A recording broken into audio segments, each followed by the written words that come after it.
Tentu kita tetap fokus di pasar global ya. Yang strategi yang kita lakukan mungkin lebih ke arah pertama semasa pandemi ini kita sangat concern kepada kesehatan dan keselamatan karyawan kita. Kemudian kita juga karena produksi juga berkurang, kita banyak waktu untuk banyak melakukan perbaikan, improvement di bidang produksi gitu. Dan kita berharap pada akhirnya ke depannya dapat meningkatkan efisiensi, efektivitas dan produktivitas perseroan seperti itu. Apakah ada strategi efisiensi lain Pak yang dilakukan oleh perusahaan Pak atau perseroan Pak di tengah kondisi pandemi, kemudian juga tekanan terhadap penjualan begitu ya? Ada efisiensi khusus yang dilakukan Pak? Ya, tentu ada. Misalnya kita juga ada melakukan sedikit perampingan karyawan karena memang secara produksi sedikit menurun. Kita juga melakukan perampingan. Jadi samping itu juga kita juga bisa banyak melihat lain-lain yang tidak efisien. Ya, kita banyak melakukan efisiensi, melakukan cost reduction program di internal perusahaan. Itu, Bu Ebi. Untuk perampingan karyawan berapa persen nih Pak efisiensinya Pak, dan juga cost reduction-nya juga berapa persen nih Pak? Dan juga perampingan apa lagi yang dilakukan begitu ya dalam masa kemarin masa pandemi begitu ya PSBB, dan sekarang juga masukin new normal, ini seperti apa Pak kondisinya? Untuk perampingan karyawan itu mungkin baru berdampak di Q3 karena kita baru lakukan di Q2 dan Q1 sebagian.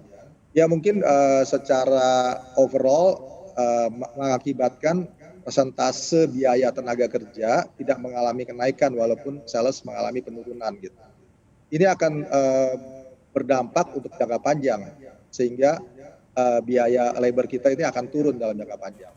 Mungkin bisa turun sekitar 1-3% seperti itu.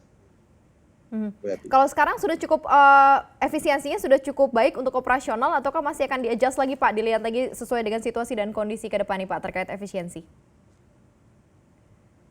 Ya, saya rasa cukup baik ya, kita terbukti dari hasil result Q1 di mana walaupun kita mengalami penurunan sales sebesar hampir 10%, 9% lebih, tapi kalau kita lihat dari margin perusahaan itu masih bertahan, baik gross margin, operating margin maupun net profit margin.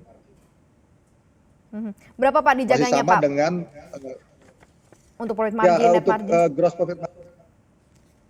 Gross profit margin kita itu masih sekitar 30%.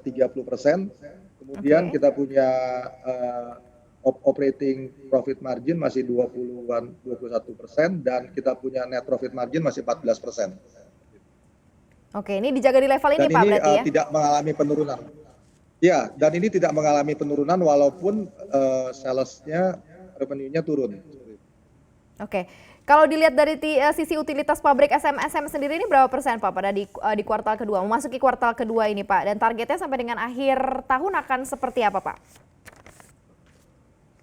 Ya, otomatis utilisasi produksi mengalami penurunan ya. Kalau kita lihat dari filter itu biasanya sekitar 60-70%, saat ini utilisasi sekitar 50%, sedangkan radiator stabil utilisasi sekitar 40%.